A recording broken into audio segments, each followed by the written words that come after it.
All right, welcome in. Taking Field, episode 12 now of the podcast.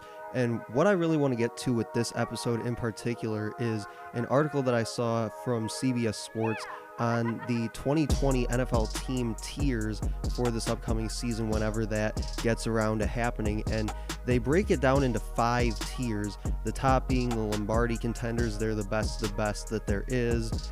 Then tier 2 is the best of the rest, which we'll talk about what those are in a second. Tier 3 is the rebuilding and rebounding teams coming into 2020. Tier 4 is those that are just kind of stuck in the middle. They're not that good, but they're also not that bad either. And then Tier 5 is just plain and simply the rock bottom. They're the teams that have been down and have been down for a while. So let's break this down real fast. Tier 1 is the Lombardi contenders. They're the guys that are going to make the playoffs, no doubt about it. They're going to compete for championships, and there's about 8 teams in this tier.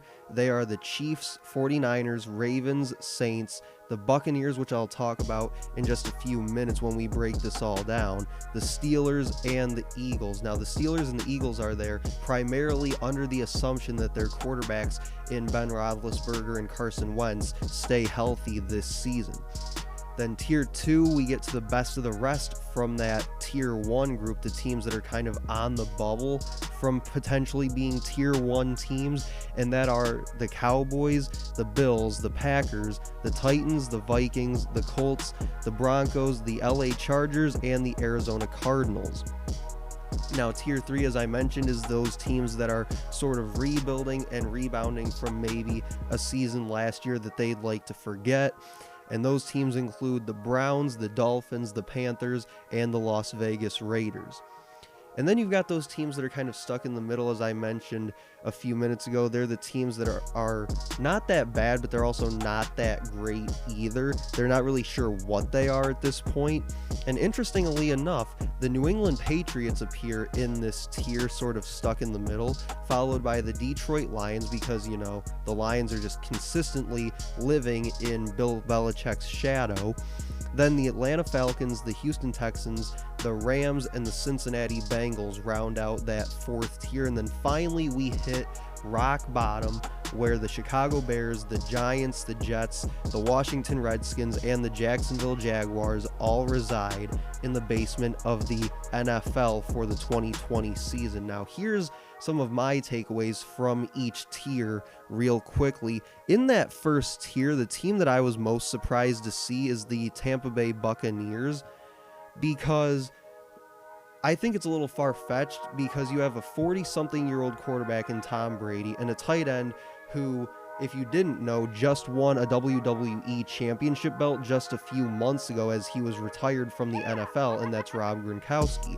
And really, it'd be easier for me to tell you a list of the body parts that he hasn't had injuries to or surgeries on over the course of the last few years of his career when he was playing.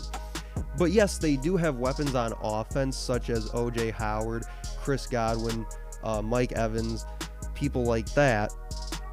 But I don't think they really belong on this tier of the list until we've really seen them all play together, because we already know kind of what we're getting with the other teams, as I mentioned, the Chiefs and the Saints and whoever else was on that part of the list.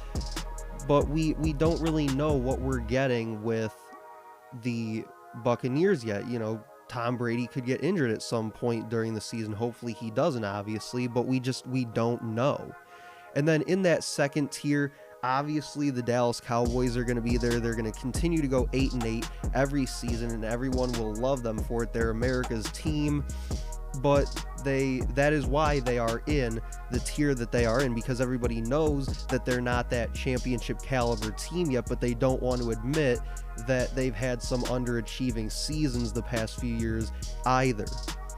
Then you look at that third tier with teams that are rebuilding or rebounding off some poor performances last year, and I really think the Dolphins and Panthers will have the best seasons out of the teams that are named in this tier. Obviously, like I said, they also include the Cleveland Browns and the Raiders in this tier, but I think the Dolphins and Panthers will have the best seasons out of those 5 or so teams, because they did the most to rebuild their rosters this off season.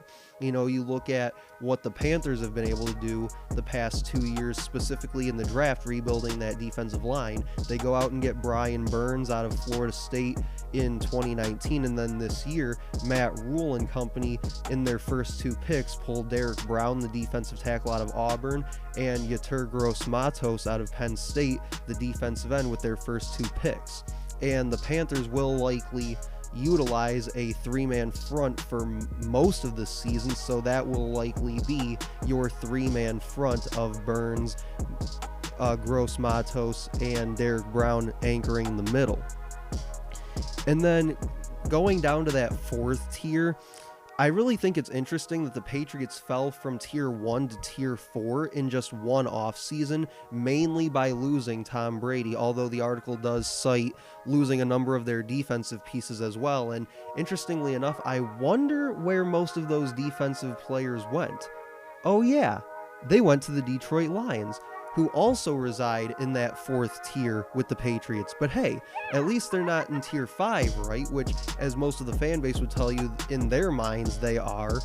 And then that 5th and final tier with the Bears, Redskins, and Jaguars, I really believe that those 3 are almost entirely there because of the fact that they don't really have a legitimate starting quarterback at this point in time. You look at the Bears, they have Mitch Trubisky and Nick Foles. The Redskins have Dwayne Haskins, who was up and down for most of last season in his rookie year, but mostly down. His one lone bright spot, you could argue, was that game against the Lions, but hey, who didn't have a good game at quarterback against the Lions last season? And then the Jaguars have Gardner Minshew, but in another article that I saw, I believe it was on CBS Sports, they have a way too early mock draft going for 2021 in which the Jaguars pick number 1 overall in that mock draft, and they select Trevor Lawrence, the quarterback out of Clemson. So even the Jaguars with somebody like Gardner Minshew might not even be that sold on their quarterback position going into 2020. So that's what I wanted to get to with this episode and breaking down the tiers of NFL teams for 2020. That'll do it for episode 12. Make sure to like, comment, and share on this post. And we'll be back with episode 13 later on today.